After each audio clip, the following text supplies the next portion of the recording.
Aleluia, aleluia. A paz do Senhor a todos. Que bom estarmos juntos mais uma vez, celebrando o nosso Senhor.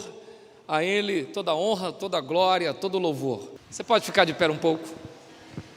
Depois de ouvir por duas vezes falar sobre a importância da mãe, a importância do pai na criação dos filhos, vamos orar pelos nossos filhos? Feche seus olhos. Pastor, eu não tenho filho. Ore por sua mãe, ore pela sua casa, ore pelos seus netos, se você os tem, ore pelos seus sobrinhos. Vamos orar pelas famílias. Se você está do lado do seu esposo, junta dele. Se você está do lado de sua mãe, junta dela. Vamos orar pelas famílias, porque a família foi, é e sempre será um projeto de Deus. Você pode fazer essa oração agora? Feche seus olhos. Aleluia. Fica à vontade para orar. Fique à vontade para pedir a Jesus que salve-os, que alcance-os, que eles possam ter um encontro com Deus. Querido Senhor, esta noite na Tua casa, depois de ouvir e ver, Senhor, a história de um milagre, nós oramos para que esse milagre aconteça na nossa casa. Senhor, o maior desejo nosso é ver a nossa família aos Teus pés, porque o que adianta uma casa próspera, rica, se ali não conhece o Teu nome?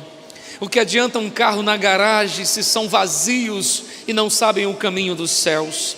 Nós não queremos apenas filhos formados, nós não queremos apenas filhos letrados, nós queremos filhos crentes.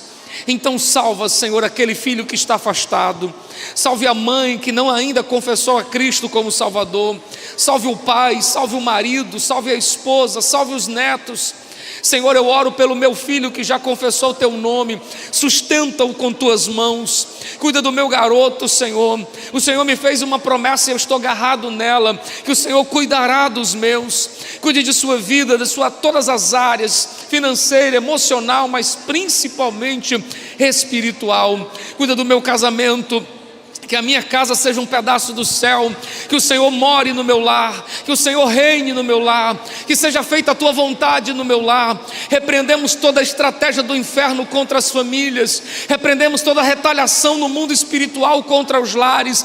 Que bendita seja a nossa casa, que bendito seja o nosso lar, que bendita seja a nossa família. Oramos para que o Deus de Abraão seja o Deus da nossa casa e que nós possamos viver as bênçãos do Senhor.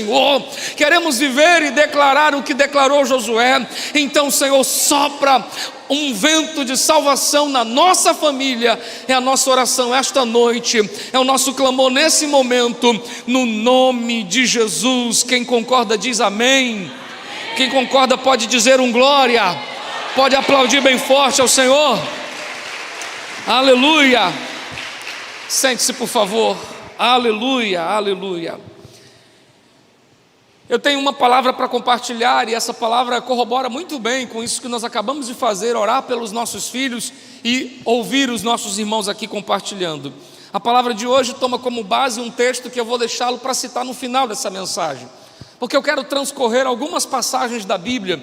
Então, se você tem uma caneta, anote-as, porque eu quero que você pense sobre estas coisas. A palavra de hoje envolve uma expressão chamada omissão. E se você não sabe, omissão ou omitir é a mesma coisa que fracassar uma missão.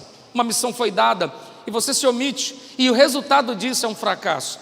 E para corroborar com o que eu estou dizendo, basta pensar no que aconteceu na família que foi colocada no Jardim do Éden. Em Gênesis 3, temos um casal que estão vivendo o melhor de Deus, estão desfrutando do favor de Deus, e este casal estão sendo orientados pelo Senhor. Quando Deus criou Adão e o colocou no Éden, Deus todos os dias o visitava. Todos os dias Deus se relacionava com ele e Deus direcionava palavras dizendo: Adão, eu sou o seu Deus, eu te fiz por causa do meu amor, eu te amo, Adão, então coma de todas as árvores, mas não coma do fruto que te ordenei que você não toque, que você não coma. Adão cresceu, Adão vivenciou essas palavras todos os dias. E agora que Eva está ao seu lado, Adão reproduz isso para Eva, a sua esposa, pois o papel do sacerdote é ensinar a sua esposa. Só que um dia, não se sabe o porquê, mas Eva está sozinha e passeando no jardim, uma serpente começa a falar com ela. Na verdade, é uma manifestação maligna, o inferno está manifestado numa serpente, e começa um diálogo. Talvez esse diálogo tenha acontecido uma vez, ou parece que outras vezes, mas o fato é que em Gênesis 3, Eva é seduzida, as suas palavras são coma, não vai acontecer nada, e ela olhou, ela viu que era boa, agradável para dar entendimento, e ela comeu. Nesse instante, Adão vem se aproximando. Adão é o esposo, Adão é o sacerdote do lar, Adão é o cabeça daquela casa, e quando ela está comendo o fruto, ele identifica o fruto. Como não identificar? Porque se o Senhor tinha dito, coma de todos, menos desse, então era fresco na memória de Adão qual era o fruto proibido. E quando Eva está trazendo, dizendo, meu marido, coma desse fruto, tome para você, Adão toma o fruto mesmo sabendo que é errado. E quando eu leio no livro de 1 Timóteo, no capítulo 2, no versículo 14, Paulo diz que Eva foi enganada, mas Adão, conscientemente, ele come, ele está se omitindo. Ele tinha duas opções. Ele poderia dizer, minha esposa, não faça isso. Ele poderia dizer, minha esposa, essa atitude não é correta, corrigi-la, rejeitar aquela atitude, mas ele se omite. Ele se omite e simplesmente vai na mesma onda e come do fruto que está diante de si. E o resultado disso, abriu-se uma porta para um monte de mazelas que ainda hoje carregamos na nossa humanidade. A ausência de um homem que assumisse o seu papel, a omissão de um marido causou um fracasso de uma família. E isso ainda é mais nítido no livro de 1 Reis, quando se conta a história de um rei por nome Acabe. Acabe é judeu, está reinando na terra de Samaria, capital do reino norte de Israel, e ele agora, entre tantas coisas que faz, escolhe uma mulher para ser sua esposa. Só que esta mulher não era do território judeu, não era daquelas que serviam o Senhor, descendente de Abraão. Pelo contrário, ela era sacerdotisa de Astarote, ela cultuava outros deuses, e se não bastasse, essa mulher ainda é propagadora, é devota de Baal. E quando Acabe casa com ela, traz para dentro de casa, ele não põe-se como um sacerdote para ensinar a um só Deus, a um só Senhor. Pelo contrário, ele permite que Jezabel comece a se curvar diante de Baal, se curvar diante de Astarote e chamar sacerdotes de sua terra para ensinar Israel a adorar outros deuses. E o que era apenas uma adoração idólatra dentro de casa, se tornou agora um culto pagão dentro do meio de Israel. Israel, que outrora adorava só a Deus, agora está dividido adorando Deus e a Baal. E agora o resultado disso nós conhecemos. Uma nação inteira é fracassada por causa da omissão de um homem, de um marido que não foi homem para ensinar a sua esposa. E isso será mais nítido quando no capítulo 21, esse mesmo Acabe está deitado na sua cama, no seu quarto desgostoso, e Jezabel chega dizendo, que tu tem, homem? Eu estou desgostoso, porque eu olhei para a vinha de Nabote e disse, eu quero comprar a sua vinha, e Nabote disse que não vende, e eu estou desgostoso, e decaiu-me o semblante. E Jezabel trama um plano, e a sua atitude é vista ou percebida na omissão do seu marido, porque enquanto ele está choroso na cama por não ter alcançado a vinha que queria, Jezabel vai, contrata pessoas, ensina mentira e agora paga um preço para matar aquele moço chamado Nabote. Agora ela vem e diz, se essa é a tua vinha, ele poderia questionar, como você fez? Dessa maneira eu não aceito, essa forma não, chega, isso não. Mas ele, como menino do buchão, está feliz e contente, porque a sua mulher fez o que ele não fez, porque sua mulher resolveu o que ele não resolveu. A omissão de um marido, o fracasso de uma família. E se você pensa que é somente no lar, no âmbito do pai, da figura paterna, nós encontramos ainda na Bíblia a omissão da figura, tanto do pai como da mãe, na criação dos seus filhos. Quando se fala disso, como não comentar o texto de 1 Samuel capítulo 2, lá temos o relato de um moço chamado Eli, sacerdote da tribo de Levi, encarregado de ensinar Israel a adorar a Deus. Ele ensinava todo mundo, só não ensinava seus filhos. Ele corrigia todo mundo, só não corrigia seus filhos. pois seus filhos, Ofni e Finéias, estavam dentro da igreja, e o pai pensava que isso já resolvia. Que coisa, parece coincidência com tantos relatos que nós estamos vendo hoje. E esse pai está vendo os filhos fazerem coisas erradas, como na hora do sacrifício, tira o melhor pedaço para si, e todo mundo diz: Eli, você não faz nada, e ele simplesmente se omitia, porque não queria tomar atitude nenhuma. E esses meninos, além de tocar no que era sagrado, começam a profanar famílias, violentando moças na porta da igreja. O moço agora vem até Eli e o confronta, dizendo: até quando você vai amar mais seus filhos do que a mim? A omissão de Eli resultou na morte dos seus 2 filhos, resultou na morte de si próprio, resultou na perca da Arca da Aliança. Uma nação inteira, uma família inteira, uma geração inteira destruída por causa da omissão de um pai. A omissão de um pai é o relato de um moço chamado Davi. Davi me chama muito a atenção quando eu falo de guerra, um homem estratégico. Me chama a atenção quando fala de música, um homem de salmos excepcionais. Mas quando se fala de família, Davi é um fracasso, porque ele é omisso. E em 1 Reis, no capítulo 1, no versículo 6, é claro a expressão, quando o autor narra dizendo: ele nunca contrariou o seu filho, ele nunca soube o que era contrariar o seu próprio filho. Sabe qual é o resultado disso? Uma família desmoronada. Aminon comete incesto com a sua própria irmã. Absalão trama a morte dos seus irmãos. Depois toma o trono do seu pai. Uma família desmoronada, destruída por causa da omissão dos pais, da omissão. Em Êxodo 32, há um homem chamado Arão, o primeiro sacerdote de uma nova época em que o povo está caminhando para a terra prometida. Moisés é o libertador e Arão, seu irmão, é o sacerdote. E enquanto Moisés sobe o monte para falar com Deus, Arão fica apacentando o povo.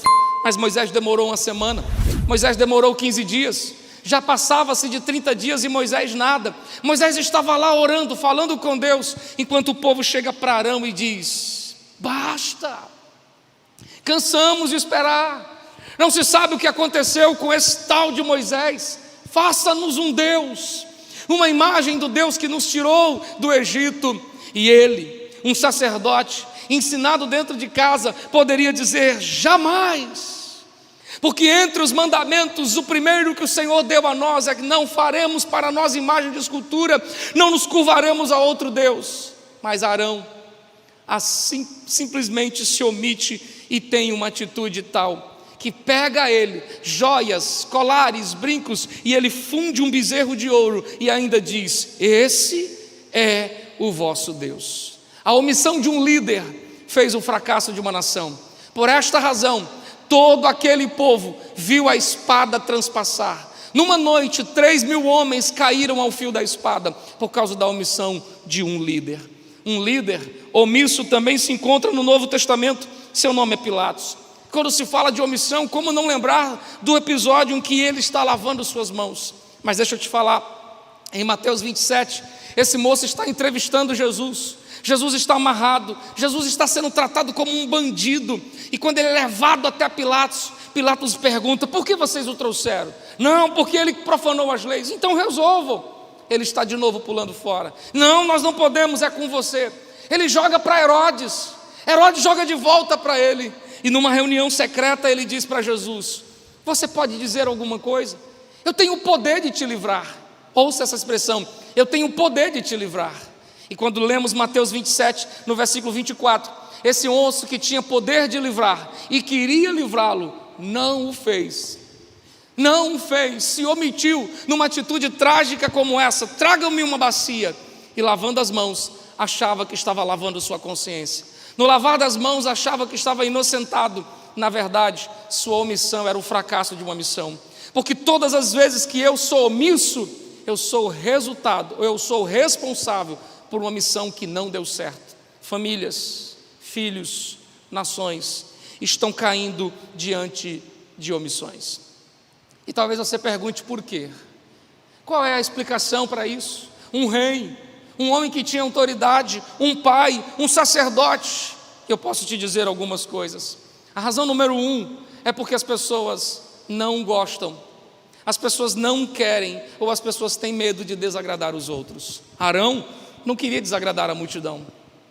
Pilatos não queria desagradar o povo. Ele estava diante de uma situação que ele disse: ou eu estou a favor de Roma, ou eu estou contra Roma. E sabendo que ele temia desagradar o povo, ele é omisso na sua ação. A única explicação que eu tenho para alguém que é omisso é a atitude de ter medo de desagradar as pessoas. Ora, um dia numa entrevista perguntaram a John Kennedy qual o segredo do sucesso. Ele disse: do sucesso eu não sei, mas o do insucesso, do fracasso eu sei. E qual? Disse ele: querer agradar a todo mundo. Agrada o neném, ele não pode ser contrariado. Davi perdeu a família. Agrada a Eva, ela não pode ser contrariada. Adão perdeu a vida que vivia. Agrada. A outra coisa que me faz pensar como explicação ou resposta para essa pergunta: por que você é tão omisso? É porque há pessoas que não querem ver o que é nítido diante dos seus olhos. Será que Davi não está vendo o que está acontecendo com seus filhos? Lá vem Tamar, toda com a roupa rasgada, gritando e dizendo que o seu irmão a violentou. A notícia se espalhou e Davi agora está sabendo. E o texto diz que ele foi tomado de fúria, mas nada fez. Ele apenas mandou Absalão, mandou aquela moça para um lugar mais longe e colocou Absalão para longe para evitar uma morte. Ele achava que o silêncio resolveria tudo, e não querendo ver o que era nítido, que um mal estava contra a sua casa, ele simplesmente silencia. Depois de 2 anos, esse Absalão volta, mas esse moço ainda assim não fala com seu filho. Absalão alimenta um sentimento de ódio. Ele chama Joabe e diz: até quando meu pai estará em silêncio comigo? O silêncio de Davi era porque ele não queria ver o que era nítido diante dos seus olhos. É aquela pior cegueira que tem, e se omite e ver o resultado de uma família totalmente desmoronada. Foi isso que Eli fez. Nem a palavra de um profeta, nem as pessoas dizendo, nada de sendo dito, fez Eli abrir os olhos. E é por essa razão que o texto base dessa mensagem é Tiago, no capítulo 4, porque no versículo 17, esse mesmo Tiago, irmão de Jesus, diz: aquele que sabe fazer o bem e não faz, esse tal cometeu pecado. Queridos irmãos, se omitir já é uma mazela que destrói a minha casa, esta também é uma realidade que está me levando para o inferno, porque isso é pecado. Se eu sei que eu tenho que ensinar e não faço, se eu sei o que está acontecendo e fecho os olhos para o que está acontecendo, o resultado disso não será outro a não ser culpa. Até quando nós seremos assim? Jogar para Herodes, jogar para o povo, jogar para as pessoas. A culpa é da minha mulher, foi ela que não soube criar. A culpa é dos meus pais, porque os meus pais nunca me ensinaram, então eu não sei. A culpa é disso. Enquanto você fica culpando todos, um dia Jesus estará frente a frente com você e perguntará: o que você fez com que eu te confiei? O que você fez com que eu entreguei em suas mãos? O que você fez com que eu coloquei diante de você? Sabe, irmãos, omissão pode ser um dos sinônimos que mais acompanha o cristianismo, porque nós somos omissos. Sabemos que temos que orar e não oramos. Sabemos que temos que ler a Bíblia e não lemos. Sabemos que temos que nos congregar e não nos congregamos. Sabemos que temos que ensinar os nossos filhos e não ensinamos. E aí caímos no mesmo erro que caiu esse sacerdote. Ele está na igreja, mas isso não é ensinar, isso não é educar. Minhas professoras da salinha são top, elas vão cuidar disso. Pare de jogar para os outros responsabilidades que pertencem a você. E entre essas responsabilidades que pertencem a você, uma delas é a coisa que mais as pessoas se esquivam. Qual, pastor? A decisão de servir ou não a Deus. Hoje você quer aceitar Jesus? Hoje você quer entregar sua vida a Deus? Hoje você quer fazer isso? Só Deus sabe, pastor. Deixa para depois. E você fica protelando. Porque você está pensando o que os meus amigos vão dizer. E você fica protelando porque pensa o que os meus pais vão achar. E você fica protelando porque você fica pensando o que é a sociedade, o que é os homens, o que. E quando alguém te pergunta, você vai ser salvo? Você de novo se omite dizendo, só Deus? Pare com isso. Você é que tem que saber. Você é que tem que entender isso. E você entende simplesmente quando você toma uma decisão. A decisão de abraçar a cruz, de servir a Jesus, a decisão de viver com Ele, porque Ele prometeu: qualquer que negasse a si mesmo, tomar a sua cruz e seguir-me, ganhará no fim 100 vezes mais e por fim a vida. Há um mundo de salvação, de eternidade, preparado para todos os homens, mas nem todos os homens estão querendo. Há poucos dias eu preguei na igreja o relato de uma história do Dr. Rodrigo, quando ele contava dizendo que um peixe está dentro da água, e na imensidão das águas ele tem tudo o que precisa para sobreviver, mas ele resolve pular fora, e pulando fora da água, ele agora começa a se bater sem fôlego, e ele morre. E ele não pode morrer porque a água o jogou fora. Ele não pode dizer: eu morri porque foi rejeitado pelas águas. Ele vai dizer: eu morri porque eu rejeitei aquilo que me dava vida. Queridos irmãos, o que vai fazer você ir para o inferno não é porque você é pecador, é porque você rejeitou a oportunidade de salvação. Porque de pecador para pecador todos nós somos, a começar de mim. E provavelmente eu seja mais pecador do que você, porque conhecendo mais do que eu conheço, então quanto mais se conhece, mais se é cobrado. A grande questão que me leva para o céu não é o fato de eu deixar de ser pecador, é o fato de eu ter tomado uma decisão. E eu tomei, quando eu entendi que o único caminho, a única verdade, a única vida que me levava ao céu era Jesus. Então eu levantei minhas mãos e disse: hoje eu entrego minha vida ao Senhor. 27 anos se passaram. E se hoje você perguntar de novo: Adriano, você quer? Eu digo: com certeza, porque essa foi a melhor, a mais acertada, a mais certa de todas as escolhas que eu fiz. Eu não me omiti, eu tomei decisão. Então deixa eu te perguntar: até quando você vai se omitir? Ei, jovem, até quando você vai ser omisso? Culpando o sistema, porque não tem escola, não tem faculdade, não tem emprego. Ei, campeão, até quando você vai se omitir, culpando sua família? Não, porque minha esposa não ajuda. Até quando, irmã, você vai se omitir dizendo: não, porque meu marido não me entende? Até quando vocês vão ser omissos? Hoje você pode lavar as mãos e ir para casa achando que não tem nada a ver com você essa mensagem. Mas hoje você pode lavar o coração e dizer: Senhor, sou eu, e eu não serei omisso, eu tomarei uma decisão. Decida ser diferente, decida fazer diferente e comece decidindo andar com Jesus. Se você entendeu essa palavra, então olhe para mim, porque eu me dirijo a você com muito respeito, mas com muita propriedade para dizer: está na hora de você parar de se omitir, está na hora de você tomar uma decisão por Jesus. Você já esteve na igreja, já ouviu a palavra, está faltando o que mais? Está faltando o que mais? Essa é a hora de você reconhecer que há uma missão diante de você, e como diz no quartel, missão dada é missão cumprida. Você hoje quer entregar a sua vida a Jesus. Eu me dirijo a você que não é crente. Você hoje quer fazer uma aliança com Jesus, quer levantar-se dessa cadeira e dizer: eu, a partir de hoje, serei um homem de atitude, servindo a Jesus. Aonde está você? Esse palco é a sua passarela, e eu espero por você. Volte-se para Deus, entregue seu coração a Jesus, receba-o como o único Senhor, Salvador da sua vida.